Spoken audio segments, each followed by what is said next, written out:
Pemirsa, penyebaran COVID-19 di Kabupaten Buleleng sebagian besar terjadi karena transmisi lokal. Untuk mencegah potensi penularan, Satgas Penanganan COVID-19 Buleleng tak akan memberikan toleransi jika ada kerumunan perayaan Malam Tahun Baru 2021. Kasus COVID-19 di Kabupaten Buleleng terus mengalami peningkatan.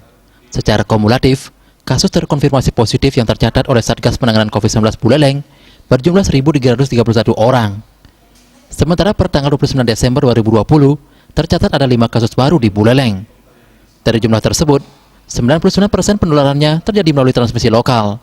Sebagai upaya untuk menekan laju penyebaran COVID-19 di Kabupaten Buleleng, Satgas Buleleng akan melakukan pengawasan secara ketat terkait dengan Malam Tahun Baru 2021. Hal itu pun sesuai dengan surat edaran Gubernur Bali terkait penanganan COVID-19 saat liburan Natal dan Tahun Baru. Pelaksanaan pengawasan Malam Tahun Baru 2021 di Buleleng tidak hanya melibatkan aparat TNI Polri, melainkan juga akan melibatkan Satuan Polisi Pamong Praja, termasuk juga Pecalang. Terus menerapkan protokol kesehatan pada warga lokal, karena ini kan terkait dengan aktivitas-aktivitas.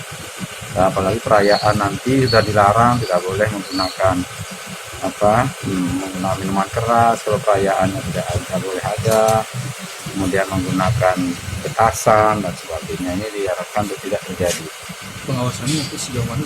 Ya, kita sudah koordinasi terus dengan Polres, dengan TNI dan BIM, Badan BIM dan Polres terus memantau dengan Satpol PP, otomatis para pecalang juga sangat aktif untuk memantau supaya tidak ada perayaan Tahun Baru dengan menggunakan petasan, ya, ataupun kembang api yang nantinya memicu adanya kerumunan.